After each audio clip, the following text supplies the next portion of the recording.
ஆண்டவரும் இரட்சகருமாகிய இயேசு கிறிஸ்துவின் ஈடு இணைத்த நாமத்தில் அன்புக்குரிய சகோதர சகோதரி, இந்த நாளில் வாசிக்க வேண்டிய வேத பகுதி 2 ராஜாக்களின் புஸ்தகம் 22வது அதிகாரம் 19வது வசனத்திலிருந்து வாசிக்கிறேன்.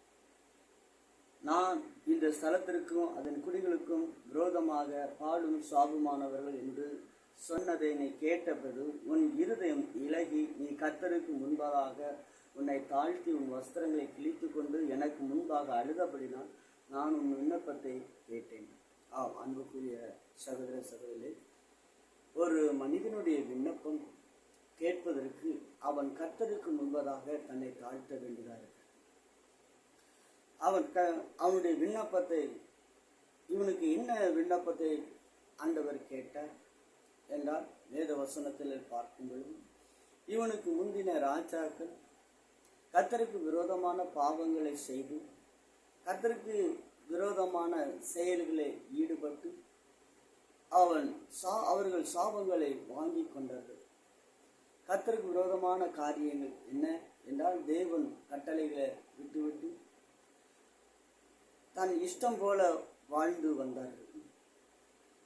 ஆண்டவர் சொன்ன வார்த்தைகளை விட்டு தான் இஷ்டம் போல் வாழ்ந்தபடினால் அந்த தேசத்தில் சாபத்தை வாங்கி வைத்தார்கள்.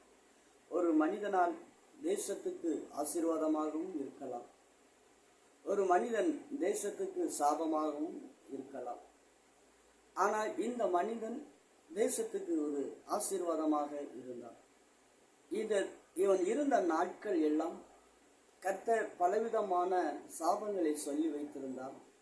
ஆனால் இவனின் நிமித்தம் கர்த்தர் அங்கே ஆசீர்வாதத்தை கட்டளையிட்டார், சமாதானத்தை கட்டளையிட்டார். இவனுடைய நாட்கள் முடியும் வரை ஒரு சமாதானத்தை கட்டளையிட்டிருந்தார்.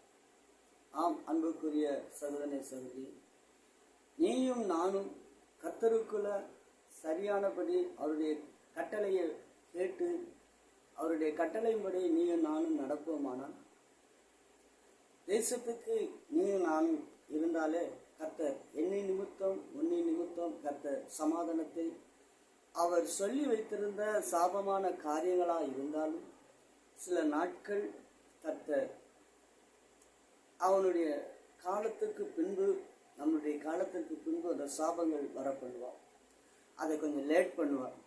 அன்புக்குரியவர்களே, இந்த தேவனுக்கு முன்பதாக இவன் சாபகரமான வார்த்தைகளை கேட்டபொழுது இவன் வஸ்திரத்தை கிழித்து கொண்டு கர்த்தருக்கு முன்பாக தன்னை தாழ்த்தி, இவன் கர்த்தருக்கு முன்பதாக தாழ்த்தி அழுகிறான். அழும் பொழுது